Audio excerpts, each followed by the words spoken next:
2ден отурса сонун болот эле. Мындай тилек бул мектептин башталгыч классында билим алган ар бир окуучусунда бар. Анткени 1-класста аяктап жаткандардын өзүндө эле 6 класс болсо, алардын ар биринде 40-тан 60-ка чейин бала билим алууда. Дал ушундай көрүнүштү 1-4 класстардын баарысынан эле көрүүгө болот. Менин классташтарым көп.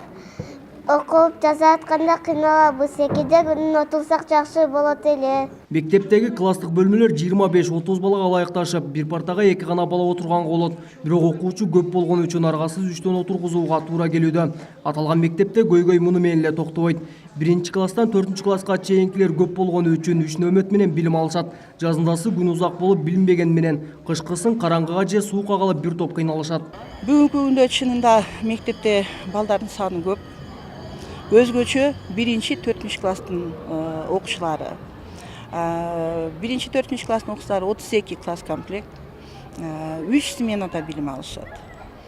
Калган 5-11 класстар 2 сменада билим алат. Билим уяларындагы мындай көйгөйлөр менен жеринен таанышууга барган Жалал Абад шаардык кеңешинин депутаттары да мектеп бала бакчага болгон муктаждыкты жоюу зарылдыгын белгилешет. Деген менен маселенин баары каражатка барып такалат. Бюджеттин таңкыстыгына байланыштуу мына быйылкы жылы өзүңүздөр билесиздер 2 миллион сом акча каражатын бөлүп бергенбиз. Жаңы бала бакчаны бүтүрүү боюнча быйылкы жылы ошол 2 миллионго фундаменти куюлуп бүтөт. Азыр биз ойлонуп турабыз. 6 айдын жыйынтыгы менен балким ушул баягы имараттын үстүн көтөрүп чатырын жапканга акча каражатын карап берсек деген ой пландарыбыз бар. Жалал Абад шаарында жыл сайын мектепке баруучулардын саны 1000ге көбөйүүдө. Ал эми бала бакчага болсо жылына 300дөн жеткинчек кошулат. Ошондо соңку 3 жылда билим уясына баруучулар 4000ге көбөйгөн болсо, бул убакыт аралыгында болгону бир мектептин курулушу аяктап, бала бакчанын курулушу башталган. Жылдан жылга балдардын саны албетте өсүүдө, бул жакшы көрүнүш. Бирок мектептердин саны ошол эле боюнча турат да. Бизге жаңы мектептин имараттары зарыл. Бир класста баланын саны 30дан эле болуш керек. Кээ бир учурда бизде андан ашык балдарыбыз бар, класстарыбыз бар. Жеңиш кичи шаарчасында дагы акча каражатын карап бериңиз. Ал жерде бир да мектеп жок. Биринчи жолу быйылкы жылы мына 24,5 миллион сом акча каражатын карап бердик. Быйылкы мына азыркы убакта тендер бүтүп, ушул фирмалар катышып, быйылкы жылга ушул мектепти аягына чейин чыгарып, жаңы мектеп ачуу боюнча иш-чараларды өткөрүп атабыз. Бүгүнкү күндө Жалал Абад шаарында 20 мектепте 22 000 окуучу билим алууда.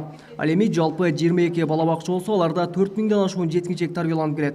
Учурда курулуп жаткандарын эске албаганда, шаарда дагы 4 мектеп жана 4 бала бакча куруу зарыл. Бирок алар качан башталат азырынча белгисиз.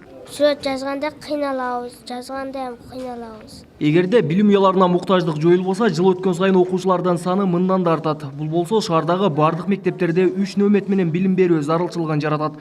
Бирок көйгөйдүн мындан да орчундуу жагы балдардын билим потенциалы түшүп кетүү коркунучу жогору. Баарынан да өкүнүчтүүсү эгемендиктин 20 жылдан ашуун убактысында бир да мектеп шаар аймагына курулбаган.